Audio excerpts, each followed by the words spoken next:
Televisi nasional Iran mengkonfirmasi kematian pemimpin tertinggi Iran Ayatollah Ali Khamenei pada hari Minggu pagi 1 Maret 2026. Kan tersiar kabar besar sekali pemimpin tertinggi Iran yaitu Ali Khamenei terbunuh akibat serangan Israel. Ini para pakar pada tidak menyangka. Kenapa? Karena mereka masih berpikir bahwa Amerika Serikat dan Israel itu akan menimbang-nimbang dampaknya. Tapi ternyata kayaknya menurut kalkulasi Donald Trump, makanya perang di Selat Hormuz ini akan gimana caranya dijaga tidak lebih dari 7 hari. Lebih dari 7 hari, maka skenarionya akan dibuat lebih ekstrim. Selat Hormuz tidak bisa digunakan untuk perniagaan, dan impact-nya negara kita pun kena imbas, benar? Betul. Nah, tapi Perang Dunia Ketiga, saya kira nanti titik pusatnya bukan di Iran, di Palestina.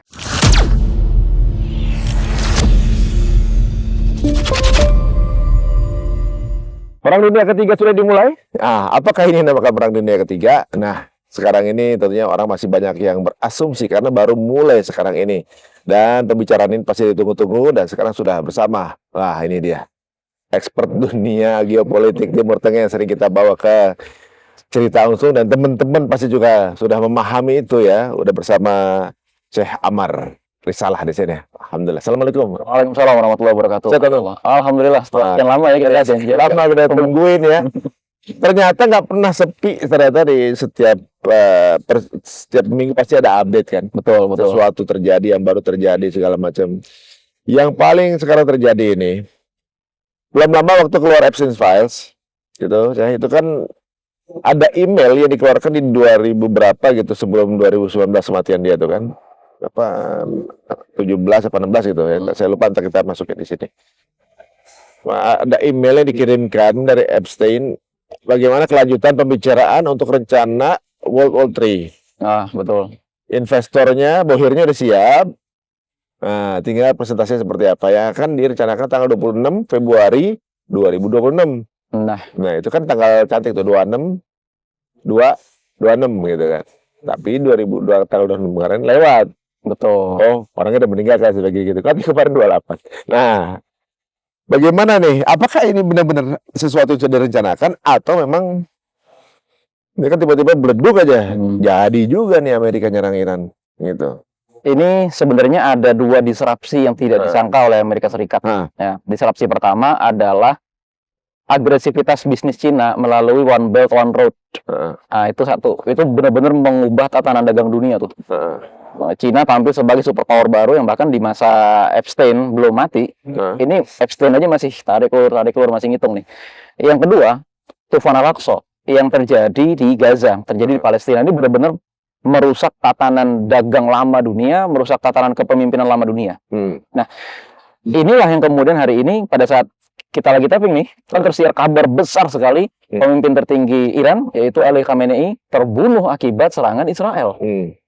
Ini para pakar pada tidak menyangka. Kenapa? Karena mereka masih berpikir bahwa Amerika Serikat dan Israel itu akan menimbang-nimbang dampaknya.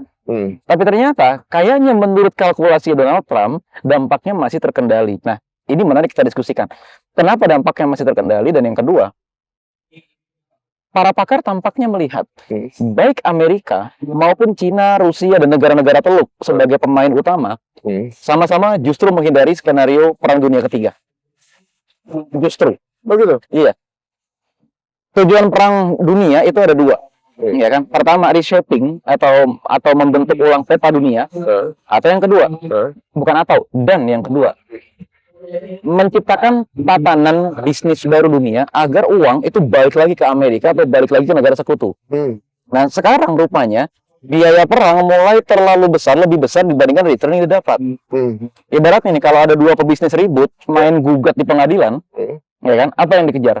Berarti kan biaya gugatan itu akan jauh lebih kecil daripada kemenangan bisnis yang didapat setelah gugatan dimenangkan. Nah, saat ini ternyata serangan ke negara lain atau terjadinya perang dunia dianggap tidak terlalu menguntungkan dibandingkan dengan biaya perang yang ada. Makanya banyak pakar mengatakan negara-negara di dunia ini hari ini akan menghindari Perang Dunia Ketiga at any cost gitu loh. Jadi kalau untuk Perang Dunia Ketiga sebenarnya jangan dihindari. Dihindari. Ini berpotensi nggak jadi perang di Teluk? Potensi selalu ada. Nah, Artinya potensi perang dunia juga selalu ada dan potensi perang teluk justru membesar saat ini. Nah, ini menarik yang kita uraikan gitu ya. Kalau kita lihat kronologinya, kenapa Khamenei akhirnya dieksekusi oleh Amerika Serikat? Mungkin terlalu kasar ya kalau kita kasar eksekusi ya, dibunuh lah gitu ya oleh Amerika Serikat. Pertama, Amerika Serikat menilai Khamenei atau Iran inilah yang memicu perlawanan milisi-milisi Syiah yang ada di Lebanon, Yaman, dan Irak. Yang ujung-ujungnya merugikan mereka semua. Di front Suriah ini Amerika Serikat sudah kehilangan ladang minyak besar yang ada di Raqqa dan Deir Zor. Kemudian di Yaman ternyata terlalu banyak pemain juga, pada akhirnya Amerika juga rugi. Nah sekarang tinggal satu-satunya yang tersisa adalah Selat Hormuz. Kalau kita lihat, front Suriah ini adalah penghubung jalur pipa gas ke Eropa lewat Turki. Di Bab El Mandab di Laut Merah, ini adalah penghubung jalur dagang dunia dengan kapal-kapal tanker. Yang saat ini penguasanya itu masih Hutsi Yaman dan negara Somalia. Kemarin coba dibelah dengan negara Somaliland, tapi ternyata nggak terlalu berhasil. Maka kemudian Amerika mencoba skenario ketiga. Skenario ketiga adalah bagaimana kalau kita tekan Iran. Yang dimunculkan di publik negosiasi nuklir. Amerika juga tahu Iran itu nggak punya senjata nuklir. Amerika juga tahu. Iran juga udah bilang kami nggak punya nuklir. Tapi dua-duanya sama-sama tahu Amerika itu sebetulnya mau ngambil Selat Hormuz. Dan Iran mempertahankan Selat Hormuz habis-habisan. Nah caranya adalah Amerika menggunakan percobaannya di Venezuela. Dan ini ibaratnya sekali lempar batu, dua sasaran kena. Sasaran Amerika sebetulnya adalah meruntuhkan ekonomi Cina. Karena kita tahu Venezuela dan Iran ini sama-sama masuk minyak terbesar ke Cina. Ya kan? Setelah Venezuela jatuh, Amerika ngelihat sebentar. Cina bakal ngapain? Ternyata Cina diam aja. Cuma di luar dugaan, reaksi Cina ini tidak memberikan bantuan militer, tidak memberikan bantuan diplomatik, sekedar mengutuk di forum PBB dan lain-lain sebagainya, bahkan terkesan mengamankan bisnisnya sendiri, dicabut dari Venezuela. Nah, akhirnya Amerika makin berani dong. Ya kan, makin berani dia. Makin berani gimana? Udah bikin aja BOP untuk menjadi lawan terbuka dari BRICS. Lalu yang kedua, langsung menyerang Iran. Oh, jadi ibaratnya kalau bisnis ini agresif. Oh. Dan pasti nah Iran juga bukan negara yang bukan negara yang mau ditaklukkan juga satu. Dan juga nggak semudah itu juga naklukin Iran kan. Betul. Satu jaraknya jauh dari Amerika dan lebih besar juga secara kepulauan juga besar juga, nggak gampang ditaklukkan. Itu perhitungannya apa? Kenapa harus Iran itu? Satu, kenapa harus Iran? Karena apa yang dilakukan Iran memang cukup merusak bagi Amerika Serikat. Gerakan Ansarullah di Yaman yang sudah merusak ekonominya Amerika dengan menyekat Laut Merah, Hizbullah di Lebanon yang hampir-hampir saja mencaplok kembali wilayah Israel Utara atau Palestina Utara yang dicaplok sama Israel, dan Iran sendiri yang manuver sana sini sehingga pemerintahan itu jadi lebih kuat gitu loh daripada pemerintahan atau daripada era-era sebelumnya. Bahkan didamaikan oleh Cina dengan Arab Saudi loh. Kan Iran dengan Arab Saudi itu kan terlibat sengketa keras sekali kan, di Suriah kemudian di Yaman, tapi ternyata duduk bareng didamaikan sama Cina. Oh, makanya Amerika Serikat ngerasa ini ancaman, ini bahaya. Nah, ketika bayangan kita gini, misalnya kalau misalnya Iran bisa ditaklukkan atau bisa menjadi bagian dari mereka. Sebentar. Waktu Iran diserang, dia kan menyerang juga pangkalan militer semua nih. Betul.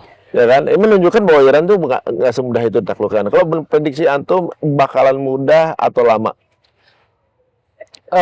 Satu, ini pasti akan lama. Tapi pertanyaannya sekarang, Amerika mau nggak dengan skenario lama ini? Kalau memang udah ngerasa bahwa ya udah sudah meninggal daripada masuk ke Palvi, udah habis-habisan aja, itu malah lebih parah kan, Wan? Lebih parah. Dan Iran pasti nggak akan ngambil risiko itu, karena yang rusak negara Iran ya masalahnya. Oh gitu. Ya kan, perangnya tetap di Iran masalahnya, bukan di Amerika. Iya. Putusan Amerika nyerang Iran itu langsung dijawab kontan dengan nggak butuh waktu lama. Pangkalan militer yang ada di Middle East, Amerika tuh langsung ada serangan. Iya. Ada beberapa yang berpendapat bahwa bidikannya udah mengarah, tinggal nunggu diserang, dia tinggal pencet gitu. Betul. Memang iya. Jadi dia tanya, langsung jawab gitu ibaratnya. Memang mudah, jadi auto serang gitu. Memang langsung jawab. Nah, sekarang kan tadi ya, Amerika itu sadar dia hanya punya waktu yang singkat. Lebih lama daripada 7 hari, ini negara-negara teluk ambruk. Ini ambruk. Lebih lama dari 7 hari, ambruknya yang Ekonominya. Oh, Qatar, Bahrain, Uni Emirat Arab, Kuwait. Emang dia punya sumber daya apa selain minyak? Makanan dia harus ngimpor dari luar, ya kan? Dan lain-lain, baju apa, tekstil dan lain sebagainya. Kalau perdagangan yang menjadi kunci dari perekonomian negara-negara Teluk diputus, maka negara-negara Teluk pada giliran juga akan ambruk. Dan negara Teluk nggak mau itu. Makanya perang di Selat Hormuz ini akan gimana caranya dijaga tidak lebih dari 7 hari. Lebih dari 7 hari, maka skenario-nya akan dibuat lebih ekstrim. Apakah Iran kemudian langsung dieksekusi, gitu loh, tiba-tiba seperti Venezuela, atau sebaliknya, ketika biayanya sudah nggak bisa ditahan lagi, maka Amerika Serikat akan mundur. atau bilang kan perang di Selat Hormuz. Ya. Ini udah melibatkan Hormuz. Ini memang terjadinya di Selat Hormuz. Kan Kuwait, Qatar, Bahrain, Uni Emirat Arab itu kan di Selat Hormuz. Cuma negara terdekat yang kemudian menjadi semacam pintu tol dengan Iran, ini Uni Emirat Arab. Makanya Uni Emirat Arab serangan yang paling besar. Burj Khalifa kena, gitu loh. Arab kena, Palm Jumeirah kena. Bahkan pangkalan militernya di Uni Emirat Arab juga paling hancur. Jadi sebenarnya Iran ini kan punya kartu truf kan? Punya. Itu si Selat Hormuz ini kan. Betul. Kalau dicekek itu, maka suplai bahan bakar ke Eropa juga susah tuh. Ke Amerika susah, Eropa susah, termasuk ke kita juga susah. Betul. Jadi semua mau mahal gitu. Sebenarnya dia bisa jadikan ini sebagai bahan bargaining. Lu nyerang gua, lu nggak dapet tuh minyak, kan bisa begitu sebenarnya kan? Bisa begitu. Tapi Amerika sudah mempersiapkan agar Iran nggak bisa begitu. Dengan cara gimana caranya? Sanksi internasional yang berlangsung selama puluhan tahun membuat negara-negara internasional saat ini tidak punya kegiatan ekspor impor yang signifikan dengan Iran. Karena takut dagang sama Iran, takut. Kan kemarin sempat ada berita Iran nawarin drone ke Indonesia, tapi Indonesia kan nggak ngambil. Kena sanksi nanti sama Amerika.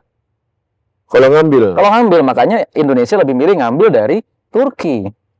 Lebih aman buat mereka kan? Buat Indonesia secara khusus lebih aman. Jadi ini negara udah diisolasi dulu nih sama Amerika Serikat. Biar nggak ada yang jualan, dan kalau nih negara diserang, tuh negara-negara nggak ada yang bakal merasa punya, kok temen saya nih diserang. Karena udah nggak punya ikatan dagang apapun. Nggak bisa dagang, ekonomi susah. Mau nggak mau, ya cari duit di Hormuz. Boleh orang lewat biar cuan, biar ada hidup gitu.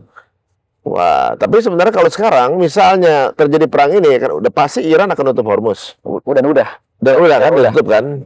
Berarti pilihannya kalau Amerika nyerang, dia harus menang dong. Kalau nggak menang, kan kalau dia menang dia kuasain Hormuz, jalan lagi tuh, tapi ganti preman. Atau ngikutin cara main Donald Trump dengan tahun 2020 ada the deal of the century.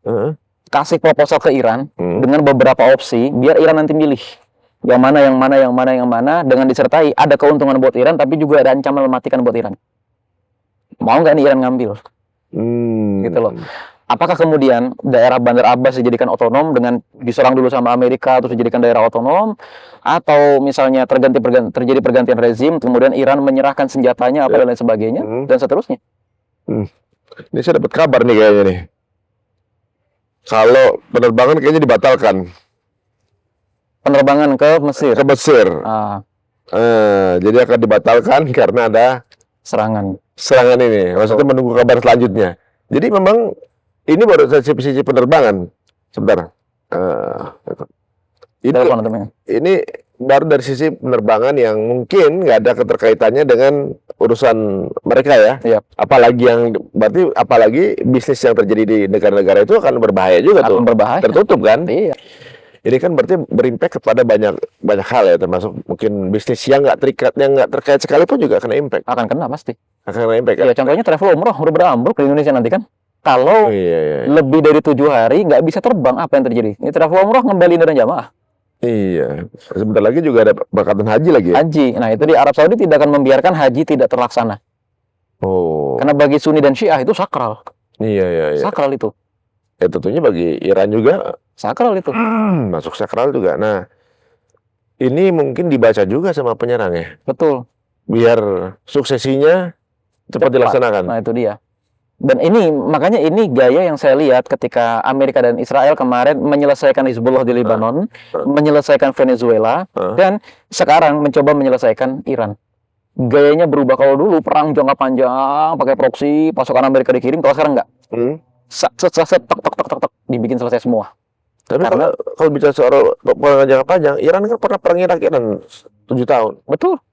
Tapi balik lagi, ketika hasil perangnya itu lebih menguntungkan daripada biaya perangnya, ini akan diterusin perangnya. Tapi kalau udah nggak kelihatan nggak menguntungkan, ini akan selesai. Oh, waduh. Tapi kalau misalnya impact-nya nih, misalnya gini, oke, Iran jatuh. Ada kita bikin dua kemungkinan deh. Iran ternyata kita kan nggak pernah tahu kemampuan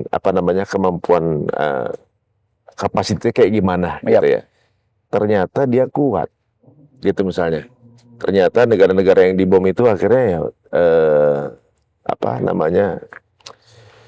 kayak Bahrain gitu, kemudian Emirat segala macam, jadi beda bahasanya dengan Iran, bahwa ternyata Iran tuh jauh lebih kuat dari itu. Bahkan misalnya Tel Aviv rusak segala macam, kan menang jatuhnya. Memang betul. Makanya kan gini, secara moral saat ini Iran memang menang terhadap Amerika dan Israel. Modelnya mana ya? Secara moral, ya kan, secara moral. Ya bayangin kan, Iran ngebales Amerika, tapi yang kena banyak negara gitu kan. Tapi persoalannya kan nggak sesederhana itu. Karena tujuan besarnya Amerika itu bukan untuk kemudian mengganti rezim Iran saja gitu loh. Tapi tadi mencari keuntungan di Selat Hormuz gitu loh. Terus kemudian menciptakan pion lokal di Iran, yang kemudian pion ini bisa dimanfaatkan untuk mengubah kebijakan Iran. Dan tujuan jangka menengahnya adalah untuk mengganggu Cina dan memberikan pelajaran keras lah gitu istilahnya buat Cina. Targetnya Cina sebenarnya. Targetnya Cina, bukan sebenarnya ya. Iran dan Cina itu bisa katakan sebagai target setara. Tapi target Cina ini juga merupakan satu target yang tidak ibaratnya ya tidak bisa dilupakan oleh Donald Trump. Iya, kalau lawan Cina itu kayak apple to apple tuh. Apple to apple. Itu kuat banget kan kalau Cina ya. Tapi kalau prediksi atau kekuatan Iran tuh semana sih? Oke. Dia kan udah kena sanksi ekonomi, ya kan. Oke lah, orang pada yang bilang Iran tuh kuat karena pernah perang 7 tahun. Appetite-nya menurut pandangan itu bahwa perang zaman dulu itu nggak seperti sekarang. Itu, dan untuk mendevelop tenaga-tenaga senjata-senjata bagus butuh biaya, dan mereka lagi nggak bagus. Betul. Jadi senjata kita sebenarnya nggak sekuat itu. Gini, kekuatan terbesar Iran itu terletak di soliditas pasukannya. Garda revolusi Iran itu terikat dengan ideologi revolusi Syiah. Syiah revolusioner, ini bukan Syiah biasa, Syiah revolusioner. Ya, Syiah ideologis gitu loh, Syiah jihadis lah gitu bahasanya. Ini sulit banget dikalahkan secara manpower. Dia akan mungkin dibunuh semua, ya bisa gitu. Akan tetapi dia akan bangkit lagi. Ini yang tidak pernah bisa dikendalikan oleh Amerika Serikat. Andai kata saat ini IRGC dibasmi sampai habis, maka akan muncul generasi baru Syiah yang lebih benci lagi dengan Amerika Serikat. Satu itu kekuatannya. Yang kedua, kekuatan Iran terletak kepada kecerdasan insinyur-insinyur Iran untuk menciptakan senjata-senjata dengan kekuatan yang lumayan, dengan biaya yang murah dan mudah digandakan. Kan blueprint senjata ini dikasih ke Yaman, jadi senjata-senjatanya Gerakan Ansarullah. Dikasih ke Lebanon, jadi senjata-senjatanya Hizbullah. Dikasih ke Palestina, jadi senjata-senjatanya para pejuang. Nah, bayangin ini terjadi di sebuah negara. Artinya senjata-senjata Iran banyak, meskipun daya ledaknya kita lihat ya. Ketika pesawat tempur Amerika Serikat nembak ke Teheran, gede banget ledakannya. Tapi begitu pesawat tempurnya atau drone-nya Iran menembak ke wilayah negara musuh, daya ledaknya tidak sebesar itu. Ya kan? Karena memang senjata Iran daya rusaknya tidak besar, tapi mudah direplikasi juga banyak. Kecil tapi banyak gitu ya? Kecil tapi banyak gitu loh. Ini yang merepotkan Amerika Serikat. Oh, jadi kalau bisa dibilang memang prediksi kekuatan sih itu mereka merahasiakan ya, jadi kita belum tahu. Cuma ini kan hanya prediksinya dari kemampuan yang dilihat di permukaan aja nih. Kalau sampai akhirnya, tapi mungkin nggak sih Iran tuh nyerangin langsung ke Amerika gitu? Kejauhan nggak? Kejauhan, itu dia masalahnya. Saat ini gitu kan, rudal tercepat saja, rudal tercepat. Oke lah, misalnya rudal nuklir tercepat untuk mencapai sebuah negara dari Amerika Serikat ke Iran atau sebaliknya itu butuh waktu sekitar 10-15 menit. Itu sangat cukup untuk mempersiapkan anti serangan udara. Sangat cukup. Kalau ke Israel mungkin masih. Israel masih sangat mungkin kan. Dari Iran ke Israel aja butuh waktu 7 menitan. Ya kan? Makanya saat ini prediksi saja. Dan prediksi ini bisa jadi salah, sebagaimana saya kemarin memprediksi Amerika nggak akan bunuh Khamenei loh. Ya kan, karena apa? Nggak akan kebayang. Tapi ketika sekarang Amerika sudah membunuh Khamenei, maka saya memprediksikan begini. Amerika dan Iran itu sama-sama nggak akan meneruskan perang lebih dari 7 hari, karena Iran akan lebih banyak dirugikan sebab perangnya tidak berlangsung di Amerika tapi di daratan Iran. Semakin banyak masyarakat sipil menanggung kerugian, ini bisa dipolitisasi oleh oposisi untuk menjelek-jelekan dan memburukan pemerintah yang ada sekarang, yang mengatakan ini adalah perang kalian dengan Amerika, bukan perang kami. Oke. Itu bisa kayak begitu. Sebenarnya ini seperti suksesi pakai tangan orang ya. Betul, betul. Dan memang seperti itu. Iya kan? Seperti sebenarnya mau pengulingan kekuasaan pakai tangan Amerika. Betul. Atau Amerika ingin menjadikan Iran negara proksi mereka. Negara proksi, jelas. Yang dengan Reza Pahlavi itu. Waduh.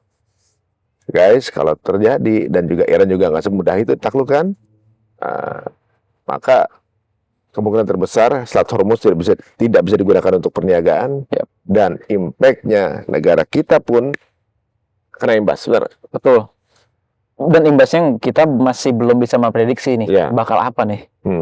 Perang lebih lama dari sebulan atau lebih lama dari seminggu aja, ada dampak yang sangat merusak bagi perekonomian seluruh Asia. Ya, kemungkinan besar itu ya. Kemungkinan besar. Karena kan minyak pasti akan naik kan. Minyak, emas. Dari situ semua trigger untuk naikin semuanya kan. Pada saat video ini dibuat saja, emas tuh udah 3 juta loh. Iya makanya. Mau berapa ntar? Mau berapa nih gitu kan. Tapi seorang Ali Khamenei, maksudnya penggambaran saya tuh jauh, saya pikir akan lebih sulit untuk ditemukan, diwafatkan ya. Lihat Iran itu kan ketat banget ya. Tapi kita ketemu juga ya, maksudnya wafat juga gitu. Dan saya rasa itu mungkin target utamanya diwafatkan dulu baru nyerang yang lain. Kecuali kalau nyerang yang lain dulu udah keburu sembunyi kan. Ya betul. Dan ini kan jangan kita lihat perangnya hanya sekarang nih, tapi memang sudah terjadi sejak tahun 2024. Operasi Janji Sejati 1, Janji Sejati 2, Janji Sejati 3 di tahun 2005 kemarin sampai yang sekarang Janji Sejati keempat. Jadi memang Iran dan Amerika sudah saling melemahkan sejak lama, saling bertukar data intelijen dan lain-lain sebagainya. Makanya ketika Amerika berani membunuh pemimpin tertingginya, maka akhirnya Iran juga udahlah nekat aja, bahkan berani menyerang pangkalan militer Amerika Serikat yang ada di Riyadh, Arab Saudi. Belak-belakan sih sebenarnya. Belak-belakan, sensitif itu. Kalau menurut antum sampai nggak nih perang dunia ketiga? Elemen-elemennya belum cukup, satu. Yang Apa elemen masih cukup? Bohirnya. Saat ini bohirnya itu lagi nyari duit. Oke. Nyari duit buat persiapan perang selanjutnya. Jadi perang yang sekarang ini nih tidak akan berujung kepada perang dunia ketiga, tapi ini udah bau-baunya aja. Oke, tapi eskalasinya udah mulai berasa. Eskalasinya udah mulai. Dengan mencaplok Venezuela, mencaplok Selat Bab El Mandab, dengan mencaplok Selat Hormuz. Ini memang bohirnya lagi nyari duit buat perang, lagi nyiapin. Oke. Nah, tapi perang dunia ketiga, saya kira nanti titik pusatnya bukan di Iran, di Palestina. Nah, itu dia tuh. Untuk mempersiapkan the Greater Israel. Nah, atau bisa nggak itu ketika nanti ada gunung emas tuh ya? Nah, di Efrat ya. Efrat itu juga bisa perang dunia ketiga. Bisa, dan kata Rasul Shallallahu Alaihi Wasallam kan dari 100 orang yang datang ke sungai itu merebutkan emas di sana, 99 terbunuh, cuma 1 yang selamat. Berarti kan perang itu. Iya, pasti perang itu kan. Berarti perang itu. Kalau 100 misalnya yang di perumpamaan 100 berarti kan 100 maksudnya semua ke situ kan? Semua ke situ berarti. Ya, ini makin terlihat tanda-tandanya bahwa memang dunia sedang tidak baik-baik aja, guys. Dan memang kita share berita ini adalah sebagai agar kita bersiap-siap akan banyak hal. Karena kita diminta selalu bersiap sebagai umat yang ready, umat yang tidak kaget gitu. Karena sudah di-prepare sebelum-sebelumnya. Termasuk mempersiapkan bagaimana akhirat kita dan sebagainya. Nih, terima kasih Syekh untuk waktunya. Dan kita akan bahas lebih dalam lagi tentunya di studio ya. Tapi ini memang current isu yang harus kita ungkapkan langsung ke masyarakat. Karena sudah langsung banyak yang nanya bagaimana update seperti apa. Ini perang beneran atau enggak. Tapi memang sudah beredar bahwa ini sudah eskalasinya sudah ke arah sangat serius. Karena sampai mengeksekusi atau juga mungkin membunuh supreme leader dari Iran gitu. Kalau Donald Trump sendiri kira-kira posisinya masih aman? Iya, gimana ya Donald Trump itu? Masalahnya Presiden Amerika itu nggak masalah orangnya siapa. Karena kan kita tahu ya Amerika itu tidak dikendalikan oleh presiden sebenarnya. Ya kan? Percuma juga presiden dibunuh itu percuma. Iya, karena value visinya ada di bosnya presiden. Ada, itu dia. Presiden hanya tools dari orang-orang yang memiliki Amerika. Benar. Kalau Iran mungkin iya. Mungkin iya. Supreme leader yang punya visi. Ya, jika dirasa menarik, moga silakan share link ini sebanyak-banyaknya ke share ke teman-teman semuanya. Kita ketemu lagi di episode berikutnya. Dari kita untuk Assalamualaikum warahmatullahi wabarakatuh. Waalaikumsalam warahmatullahi wabarakatuh.